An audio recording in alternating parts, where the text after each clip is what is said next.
Alright guys, welcome back to Formula 1 news. Major drama today involving the FIA, the governing body of the sport, running their annual prize giving gala. Lando Norris receives his World Championship trophy. Max Verstappen not there for reasons that we shall discuss in greater detail. But also Mohamed Ben Sulayem confirmed again as the president of the FIA for another 4-year stint. Could that be overturned in the coming days? Lots to get into. Very much into your thoughts in the comments. Hit the like button if you enjoy. Subscribe if you're new as always. I greatly appreciate it. This is the private jet containing all the McLaren boys and Domenicali on the way to the prize giving gala. We'll get back to that in a second because firstly we have to do the daily Jack Doohan update. Yesterday Jack Doohan crashed in a Super Formula test at the first Degna 1 at Suzuka. The day before he crashed in a Super Formula test at Degna 1, and today he crashed in a Super Formula test at Degna 1. So here he is. I mean, I feel bad for him because he must be really going through it. I mean, look, skill issue, it's got to be said. He just doesn't get on well with this circuit for some reason. Of course, famously, he kept the DRS open when he turned up in the Grand Prix this year, and, well, in the qualifying anyway, and he sent it into the wall at turn 1. But this is slightly later on in the lap, just at the end of Sector 1. You've got Degna 1, Degna 2 that takes you underneath the bridge, and that's kind of 130R up there on the left-hand side. And this is Doohan in the wall again. So it's kind of difficult to believe, really. And again, I can show you the onboard of this crash from today, but it's like, it's exactly the same as it was yesterday. He goes to the inside, he just takes a bit too much curb. I think in a Formula 1 car, you can probably get away with this, but clearly, the last few days, he's just taken a little bit too much on inside curb here. It's destabilised the car. You can see, like, you know, the suspension bumping around. He's not got the performance, and he's onto the gravel again, and again, he's in the wall. I mean, he can't believe it. It's just, it is unbelievable, in my opinion, that he's managed to bid it in that same wall 3 days in a row. But anyway, it's not a great day, especially because yesterday Doohan blacked out his Instagram profile because he was getting loads of trash talk, and then today's put it in the wall again. So it's not ideal.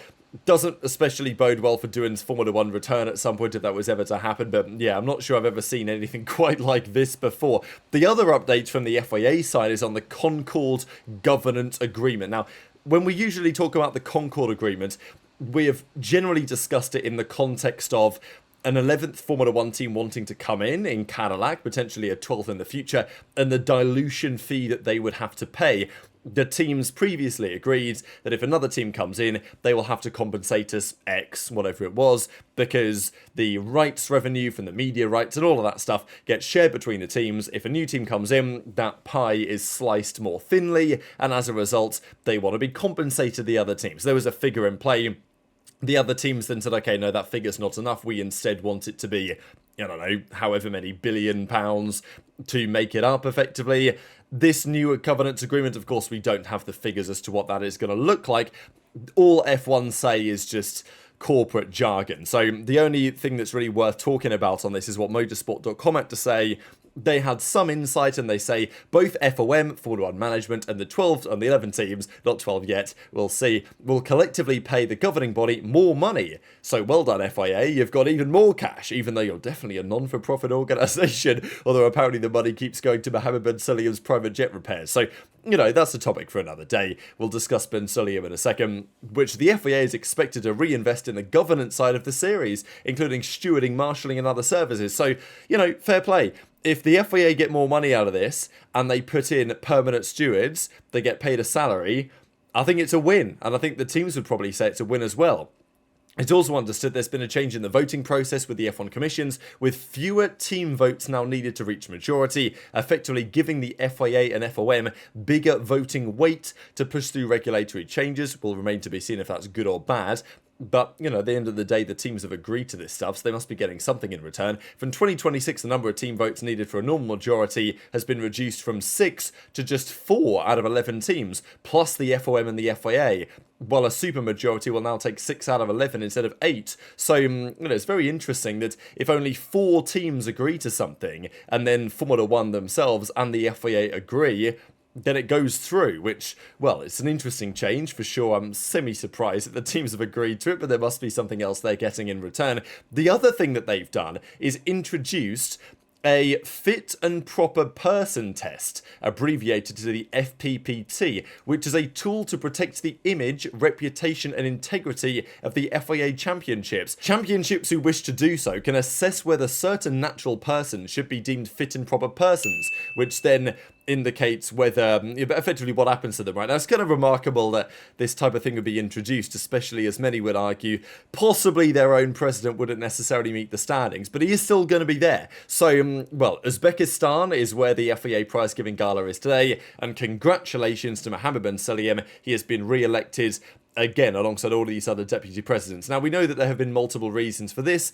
There is a community note that points it out because there was, well, actually it's quite succinctly stated here, rules required a nomination from a South American candidate on this kind of list of deputies effectively, and there was only one eligible candidate, which was Bernie Ecclestone's wife, and therefore no other potential candidate for the presidency could put together a theoretical cabinet, and therefore he was the only man who could run, which is absolutely outrageous. And as you might expect, this is being, to a degree, challenged in court. Laura Villas, I believe Tim Mayer as well, who was also trying to get becoming the FIA president for the new season, they are going through court proceedings to try and see if Ben Sulayem and the FIA can get away with this. The answer is they probably can. Yes, we might like the FIA to be a democracy and to be very democratic, and maybe they say that they are, but, you know, even if they're not, at the end of the day, it's, you know, it's not a country, it's a governing body of a sport, but I don't think this is in the best interests of it effectively being a one-man show of the future of Formula One and the other, well, championships that they govern. Ben Sulayem received 91.5% of the votes. He was the only candidate. Half a percent plus 8% didn't even vote. So, yeah, well done Ben Sulayem. He wins with a big majority over didn't vote in second place. There was no one else to oppose him. Ben Sulayem, of course, was at Uzbekistan today at the prize giving gala. You know what this guy's like. Every picture you see of Lando Norris after winning the championship, Ben Sulayem's finding a way to get himself into the background. We'll come back to that in just a second because certainly what is going on with Verstappen. A couple of comments on 2026. We know how important it is. Obviously, it's a no-brainer. Every season's important, but especially this year, it feels very important. Since 2022, especially, the power units have been very similar, right? Apart from Alpine, they're probably a few horsepower down, 20, 30 horsepower down. That's what they say. It might be less than that in reality. But everyone knows that for the last few years, the Honda engine with Red Bull, the Mercedes engine, the Ferrari engine have all been very similar. First year, Ferrari probably had the best, but it was unreliable. Over the last couple of years, the general theory suggests that Ferrari probably had the best internal combustion engine of the package. The Honda engine was best when energy recovery management and all that stuff. And then I guess in terms of reliability and just from an overall perspective, the Mercedes was also probably just as strong, right? But that's where the smart money seems to be on what we've just had. But going forwards, yeah, pretty much all the top teams have had incredibly similar engines now for some time. That will not be the case next year. It's very clear that will not be the case given the scale of these changes that we are seeing. McLaren have beat Mercedes the last couple of years with their own power unit. That is still absolutely possible, but maybe is more challenging in terms of an integration. Now, Audi have been pretty negative, pretty pessimistic on their chances. They've talked about, well, maybe 2030 we could start actually winning something, and maybe that's still going to be their plan. But they do have a lot of testing time, right? They've not been in Formula One. Well, they're Sauber, effectively, so they've still got that partnership going on with Cadillac not being in at all. They've had to test out some old Ferraris and all of that stuff. But with Audi coming in for the first time, certainly from an engine side, they get some small advantages based on their lack of experience, but also Sauber far down the championship order, so when you're talking about development time, that's also an advantage that Audi have. Apparently they're ahead of schedule on a couple of things, so maybe they could end up being more competitive than some are predicting. Charles Leclerc talks about Ferrari and says, such a big change, a huge opportunity to show what Ferrari is capable of, and it is now or never. So I really hope that we'll start the new era on the right foot, because it's important for the 4 years after. And let's be honest, it's also important for whether Charles Leclerc decides to stay or not. But this was the prize-giving gala. I mean, we've got a couple of images here. This is Charles Leclerc, Piero Ferrari. And again, there he is, man. He can't help himself. Mohamed Ben Sulayem, I don't know what he talks about this whole time, but he's always talking to these guys about something or other. Look, I guess it's the FIA Gala, isn't it? It's his gala, so of course he's going to be there, and he's just been elected the president again, so it is what it is. But he's always in the shot, man. This guy, he can't be stopped. So anyway, that's what's happening. This is the setup. They do this tour to all these countries you wouldn't expect every single year. This time with Uzbekistan. This is Lando Norris lifting the trophy. There's Zak Brown with the constructors. Again, there he is again. I mean, okay, I'll give him the benefit of the doubt. He is going to be there. It's the FIA Prize Giving Gala. But still, man, I mean, I can't find an image where he's not in it. There's Piastri in the background. But Lando lifts the trophy. Oh, must be a bitter feeling in Oscar Piastri's throat or, I don't know, chest or something watching Lando lift the trophy. Zak Brown looks pretty happy with the Constructors' Championship as well. But there's no Max Verstappen in this image because he was not there today. He withdrew from the event due to flu. And, of course, there were some questions. Did he really withdraw? Well, not... Okay, he withdrew. Did he withdraw due to the flu? Or, was he just so sick at the prospect of seeing someone else lift his trophy that he's been there for the last several years, lifting the trophy, as we know, since 2021. This time not the case, so loads of theories as to, okay, well, the flu, right? We sure Max the flu. Is he not just here with his sim racing setup when he's decided that instead of turning up to Uzbekistan, he's going to maybe do a bit of GT3 racing on the simulator around Monza or something. I don't know. Maybe not. He might still be doing that even if he is unwell. I will say to the side of Max on this one, there has been a pretty bad flu, I think, going around. I don't know how it spread to other countries, but, I guess he probably would have come back to Milton Keynes, wouldn't he? I don't know, a couple of people I know from the UK, really fit and healthy, have been taken pretty unwell with this flu that's been going around recently. So, yeah, maybe Max caught that in Milton Keynes, I don't know, but he's withdrawn from the event. And to give more credence to Max's story here, that he actually has withdrawn due to flu rather than because he didn't want to go, which I wouldn't blame him, to be fair, but, maybe he would have been well enough to go, but he's also withdrawn from this. So this Heineken Player 0.0 Gamer G final or something that was coming up shortly, and it's been confirmed that Max is not going to be able to go. He's been taken unwell. So we know how much Max was looking forward to the event, which he has supported for several years, and to spend time with fellow sim racers. So we can't even sim race the poor guy. Oh, God, I can't think anything worse for Max Verstappen than this. So, yes, that's the Max Verstappen update. There is one positive for Max. He did win Overtake of the Year, or what do they call it, Action of the Year at the FIA Gala. This, to me, was absolutely the Overtake of the Year. An absolutely stunning overtake around the outside of Turn 1. Like, this was probably the moment of the season that dropped my jaw the most of anything. Like, watching Max go around the outside of Oscar here still lives rent-free in my head, because I don't, first of all, Oscar probably shouldn't have let it happen, really, especially after Russell. Russell was obviously trying to get in that position, and then Piastri was kind of blocking him. Piastri probably had more room to the right-hand side than he used. He also broke, well, a little bit earlier than he could have done.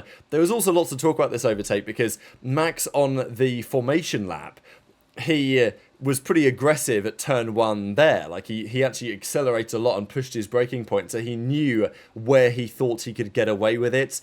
I just think that shows the absolute quality and class of Max Verstappen. Still, this overtake was unbelievable from any angle you watch it from. And, of course, it won in the Grand Prix as well. And, well, who knows? If something happened to Lando at the final race, it could well have been a title-winning move in hindsight. But Max, his team, is falling apart around him. It's difficult to see Max staying there forever. One of his top mechanics is leaving. Marco's gone. Well, he's going in a couple of weeks. Horner's gone. GP possibly stays, maybe in a different role. Newey is gone. Wheatley's gone. Courtenay's gone, among many others. So Red Bull definitely not the same as they used to be. Max, well, we'll see if he can come back next year, because this, just to share before we close out the video really, a supercomputer has predicted the 2026 standings. So, of course, it's totally irrelevant, and I don't know if that's a supercomputer or an AI or whatever, but yeah, if these were the standings, it would be pretty wild. George Russell wins the title by about 15 points over Max Verstappen. Max Verstappen's teammate Isaac Hadjar has 220 points, which I feel like is incredibly ambitious. But not for Hadjar with respect to Max, but I just mean for the Red Bull to be that good, or for Hadjar to get to that many points, I'd be really, really impressed if he could get. And maybe it's not totally outrageous, but I can't see it personally, but intrigued to your thoughts in the comments. I mean, over 24 rounds, I guess we'll have plenty of sprints, but that is near enough 10 points around, which is near enough fifth for Hadjar, which is not going to be easy to do, but maybe not impossible. It's got Alonso ending up P7. I think it's interesting how it has like Lando in third, Kimi in fourth, behind George. It's also incredibly pessimistic on Ferrari, as you'll probably have noticed. I mean, it is expecting Ferrari to get absolutely annihilated next year. Carlos Sainz even going above Charles Leclerc, which would be absurd. I mean, look, if these standings are true, Charles Leclerc will have signed his new contract with another team by the summer break. There is no doubt about that. So very much enjoyed your thoughts on all of this stuff in the comments below.